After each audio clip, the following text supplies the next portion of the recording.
Hello, my name is Erica McCleskey and welcome to my YouTube channel. So today I am creating this look using the Anastasia Subculture palette. And so I'm going to start out by going in with the shade Dawn.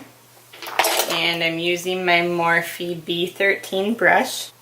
I'm just using a very light hand and circular and windshield wiper motions just for my first transition shade. I'm focusing mainly on the crease and above my crease and then bringing it down to my lid. So then I'm taking my Morphe E22 brush and the shade Roxy. I'm tapping off any excess powder and focusing more on the outer corner of my crease and then slowly bringing it towards the center.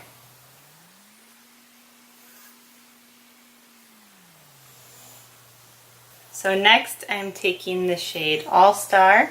I'm back in with the same Morphe brush and now I'm going to focus more towards the deepest part of my crease. And again focusing on the outer corner. And we're doing this so that our eye can appear more open.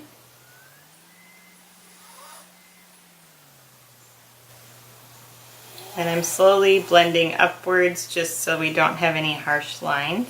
Taking my Morphe E36 brush with the shade Fudge and popping that into the outer corner.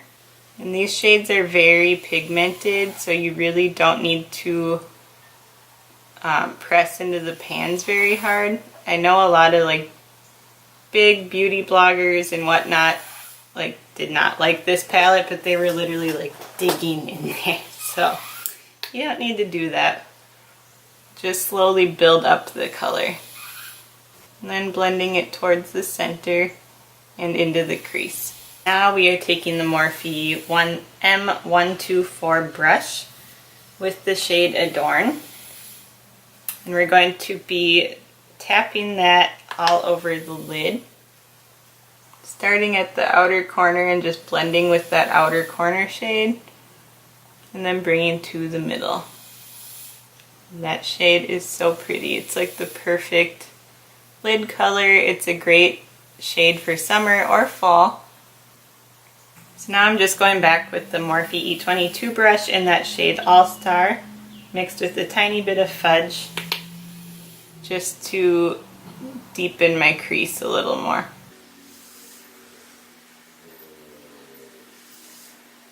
And I'm going back in with the Morphe 124 brush after I just get that other color off of there. And then I'm going to be using the shade Electric and popping that in my inner corner just to give it some nice dimension and make my eyes a little bit brighter.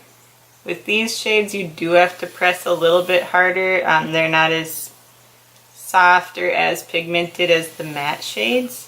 And if you really want it to pop, you could spray some like Fix Plus or your favorite setting spray just to make the color appear a little bit brighter. And I'm taking my Sigma small angle brush with the shade Untamed. I'm going to be lining my lower lash line. So you only need to tap it like once. And I'm just dotting it along my lash line. And then I'm taking my Morphe E32 brush and the shade Destiny.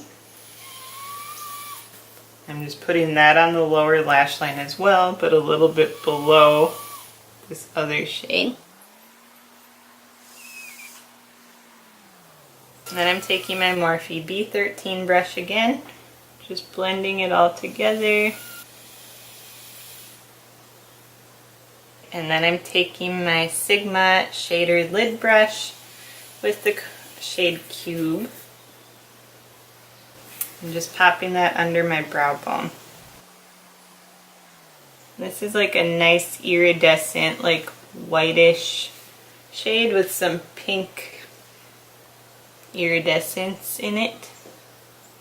You can even use this as a highlight shade, which I love to do, and just blend it out a little bit. Alright, so now I'm just going to pop on some liner Then I'm taking my Benefit Lash Primer and Benefit Mascara, and I'm going to put those on. Tried a new baking powder today, and I'm not sure what I think of it yet. I feel like my skin looks kind of cakey. Alright, so now that our eyes are done, I'm going to be showing you the new Liquid Glow from Anastasia and one of their lipsticks. I'm going to be doing the Anastasia Liquid Glow in the shade Peach Fizz, but I haven't actually used them yet. I got mine at Ulta. So I'm going to be using a beauty blender and then the Liquid Glow. I'm just going to start out with a little bit, just in case. Seems like it could be intense, so we'll see. You could also use like a fluffy brush to do this. I know with some liquid highlighters, they seem to kind of take off your foundation if you use them with a beauty blender, but this one doesn't seem to be doing that at all. It's actually really pretty. Definitely though, blend it out right away. I'm noticing that it dries pretty fast, as you can tell on this side. So I'll probably have to go back over it just so it doesn't look patchy. They're pretty intense, so really loving it. They had 4 other shades as well. I think Perla, Oyster, and Bronze. And I'm taking my Nicole Guerriero Glow Kit. I'm going to just go over the top of this. I think I'm going to mix the shades Glow Getter and Daydream, just to kind of keep up the peachy theme.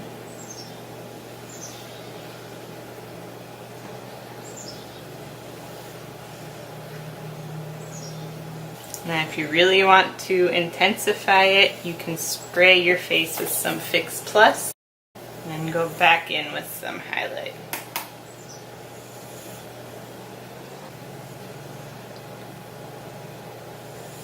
Okay, now I'm just doing my lips with one of their new matte lipsticks. This is the shade Dead Roses.